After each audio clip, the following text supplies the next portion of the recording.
नीली कोठी। बरसात की वह रात असामान्य थी। आसमान में बादल नहीं, जैसे कोई भारी रहस्य तैर रहा हो। बिजली चमकती तो ऐसा लगता मानो अंधेरे में छुपी कोई सच्चाई पल भर को दिखाई देकर फिर गायब हो जाती हो। चंद्रपुर गांव के बाहर पीपल के पुराने पेड़ों के बीच एक जर्जर हवेली खड़ी थी।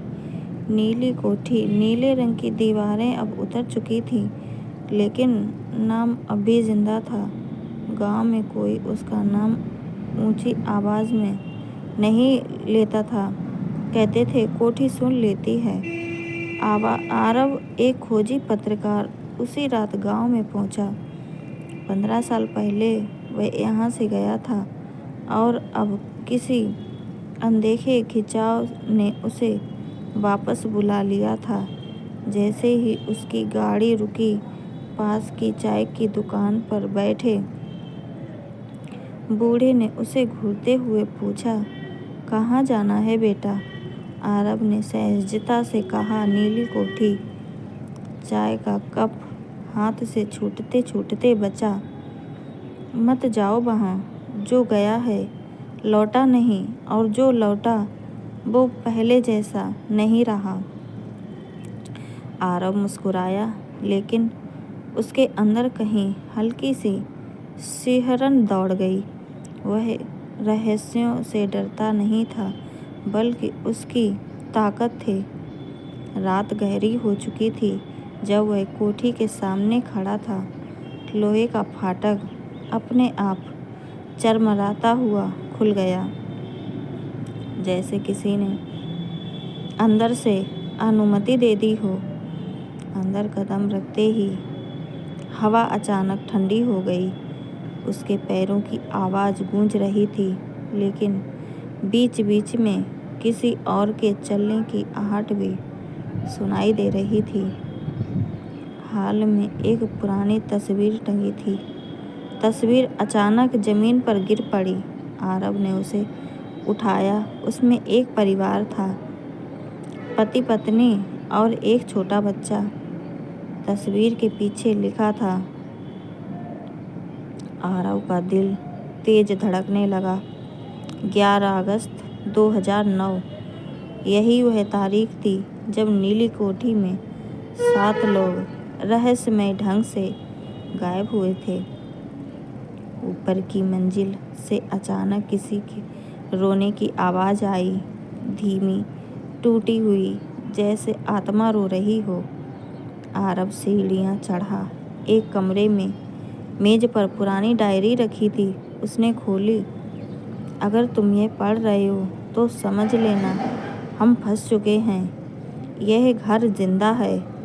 यह हमें देखता है। यह हमें जाने नहीं देगा। तभी दरवाज़ा जोर से बंद हो गया। लाइट बुझ गई।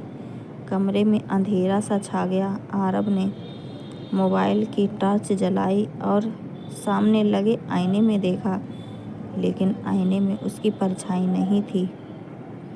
उसके पीछे एक औरत खड़ी थी। नीली साड़ी, बिखरे बाल, काली आंखें। उसका चेहरा अधूरा था, जैसे समय ने उसे पूरा होने ही नहीं दिया हो। औरत ने बिना होंठ हिलाए कहा, सच जानना है तो तहखाने में आओ। आरव का शरीर सुन्न हो गया, लेकिन उसके कदम अपने आप चल पड़े। तहखाने की सीढ़ियाँ ठंडी और गीली थीं। नीचे पहुँचते ही उसकी चीख निकलते निकलते रह गई। दीवारों से जंजीरों में बंधे 7 कंकाल। उनकी खाली आँखों की जगह अंधेरा था, लेकिन ऐसा लग रहा था जैसे वे उसे देख रहे हों। दीवार पर खून से लिखा था, हम मरे नहीं हैं, हमें रोका गया है। पीछे वही औरत खड़ी थी। उसकी आंखों में आंसू बह रहे थे। मेरा नाम नीलिमा है। इस कोठी के मालिक ने अमर होने के लिए कंकाल तंत्र किया है। हर साल एक बलि, लेकिन आखिरी बलि अधूरी रह गई। मैं और ये सब इसी में फंस गए। कोठी अचानक हिलने लगी। दीवारों से आवाज़ें आने लगीं, जैसे घर सांस ले रहा हो।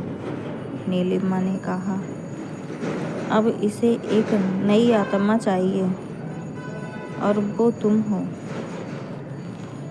आरव को समझ आ गया कि कोठी कहानी नहीं, जाल थी।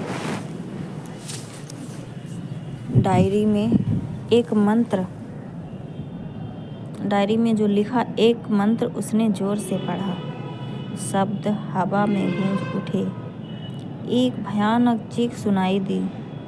कोठी कांपने लगी। नीलिमा की आंखों में पहली बार सुकून दिखा। आज 15 साल बाद हम आज़ाद होंगे। आग भड़क उठी। सब कुछ जलने लगा। सुबह गांव वाले पहुंचे। नीली कोठी राख। आरव वहां नहीं था, बन चुकी थी, लेकिन गाड़ी